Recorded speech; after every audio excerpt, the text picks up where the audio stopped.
Hola, estimats amics. La informació que estem a punt de presentar és realment impactant per a qualsevol persona sensata. Vivim en una època en què els científics no saben què fer davant la crisi climàtica que creix inexorablement. Encara més, els polítics tampoc ho saben. Ara tota la humanitat està a la vora d'una catàstrofe climàtica a gran escala.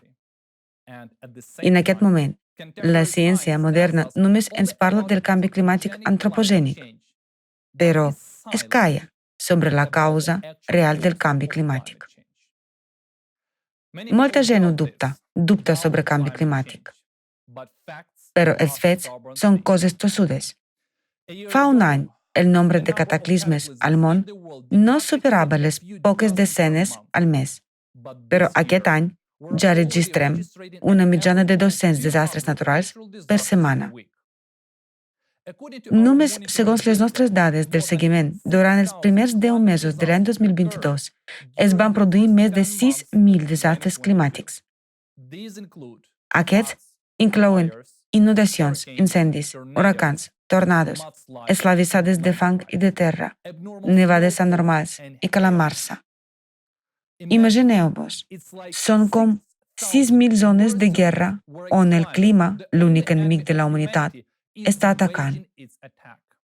I això és només el que es reflecteix a les fonts d'informació obertes.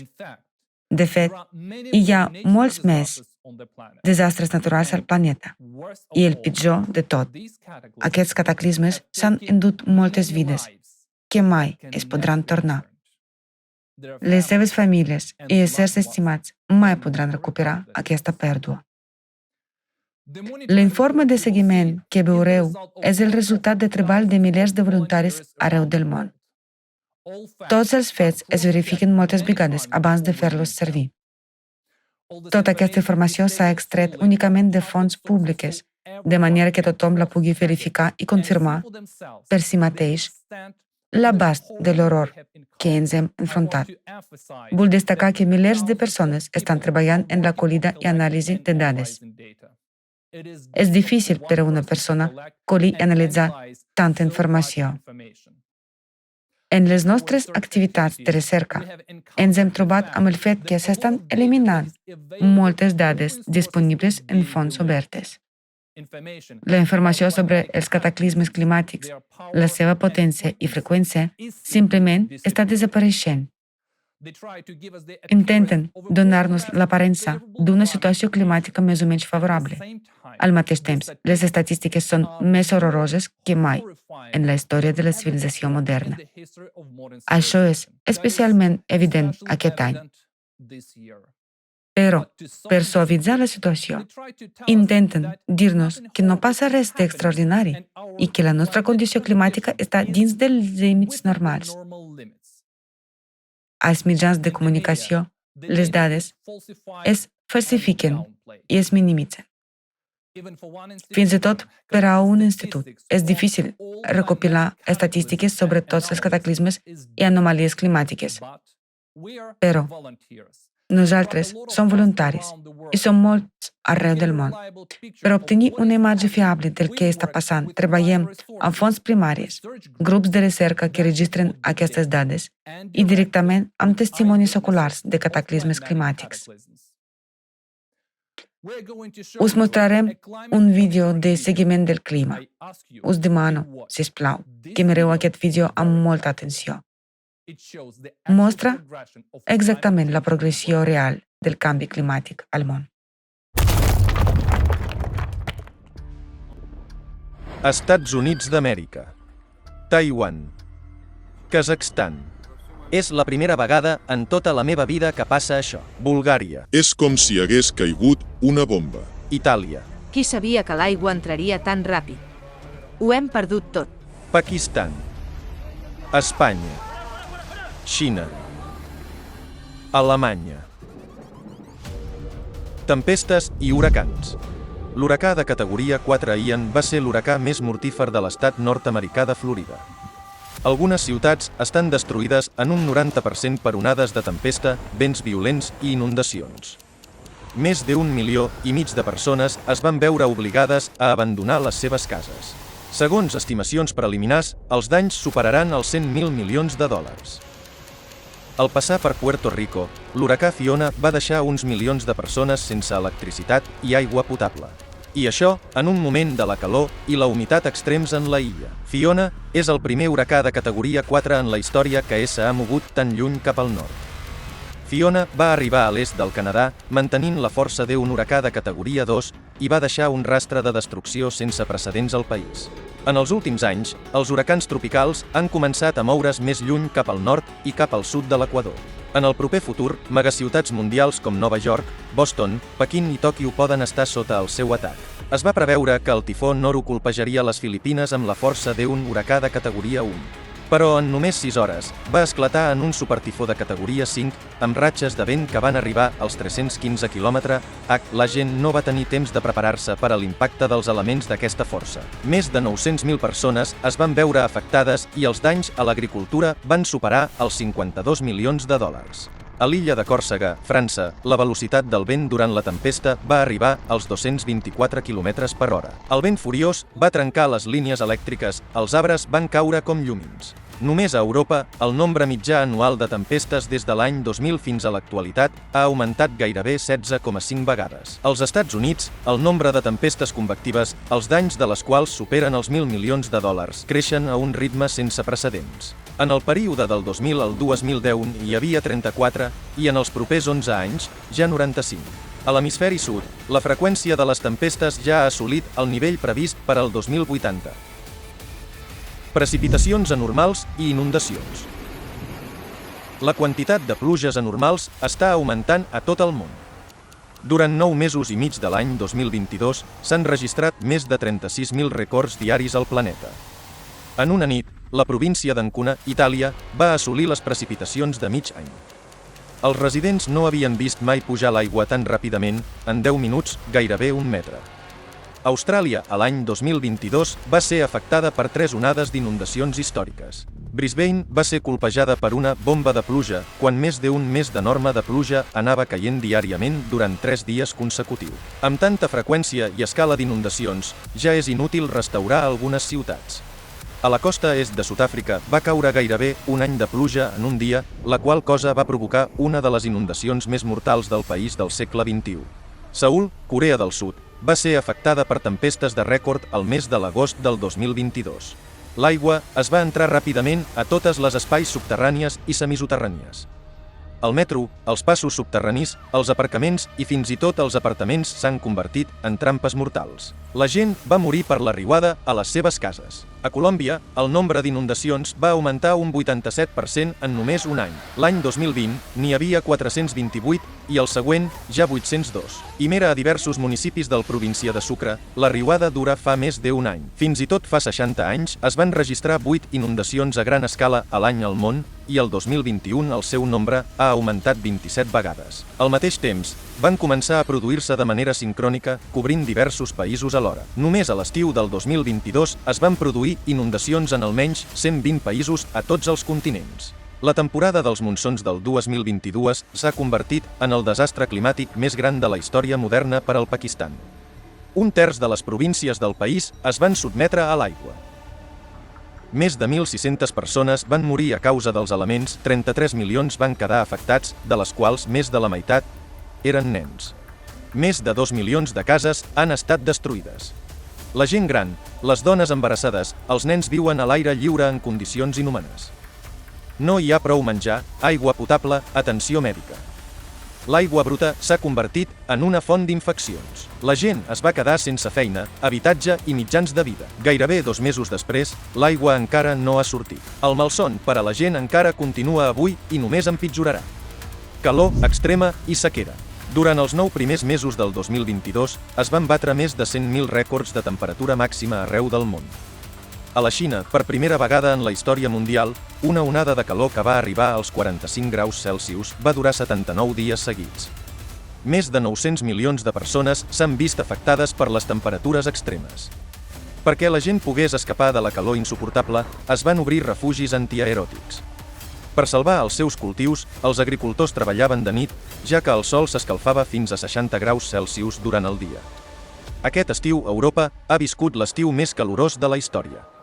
Al Regne Unit, la temperatura al juliol per primera vegada a la història va superar els 40 C. A França, a causa d'una onada de calor prolongada, l'aigua dels rius es va escalfar tant que es va tornar inadequada per refredar els reactors nuclears de les centrals nuclears. El mateix va passar al Golf Pèrsic. La calor mata la gent. A la Unió Europea, 53.000 morts de la gent al juliol estan directament relacionades amb una calor excepcional.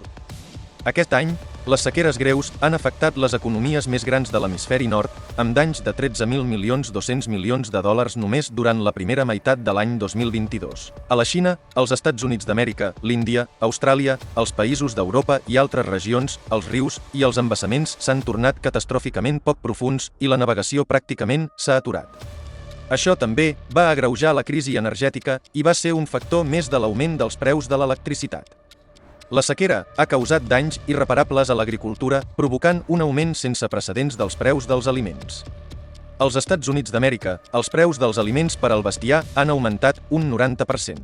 La crisi de l'aigua ha arribat un rècord històric. L'accés a l'aigua potable està amenaçat. Cap país, ni tan sols econòmicament desenvolupat, és immune a aquest problema. Més de 2.000 milions de persones al nostre planeta ja s'enfronten a l'escassetat d'aigua aquest any.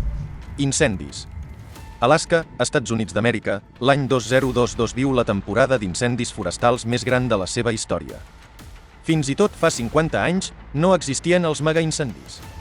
Ocupen territoris enormes i es necessiten recursos colossals per contenir-los. A principis d'octubre de 2022 ja s'han registrat 16 megaincendis només als Estats Units i molts s'estan apropant a aquestes escales. A Corea del Sud, al març de 2022, les flames d'un megaincendi es van apropar a una central nuclear.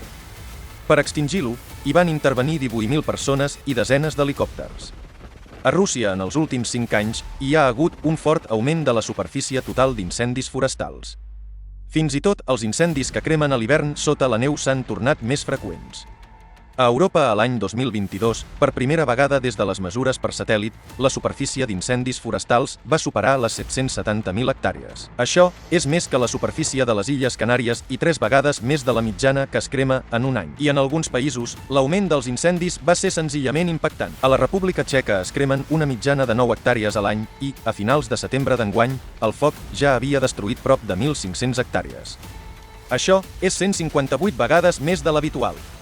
Al Brasil, a principis de setembre d'enguany, durant 3 dies seguits, es va registrar un nombre rècord d'incendis al país, més de 3.000 per dia. L'estacionalitat dels focs ja no existeix, ara no paren ni a l'hivern. I els vents huracans estenent el foc a una velocitat vertiginosa. A Algèria, la província del Tarf, a causa dels vents d'una velocitat de 90 km/h, el foc va créixer en qüestió de minuts, sense deixar a la gent cap possibilitat de salvació. Els incendis s'estan produint on abans gairebé no n'hi havia. L'Europa central, els boscos humits d'Amèrica del Sud i fins i tot l'Àrtic estan en flames. Avui dia, els cataclismes puntuals es produeixen molt poc i hi ha tota una cascada de desastres naturals, quan l'un implica l'altre. I aquesta relació augmenta la destrucció i pren cada cop més vides humanes. Fins i tot els països econòmicament desenvolupats durant els anys no poden restaurar els territoris devastats pel clima.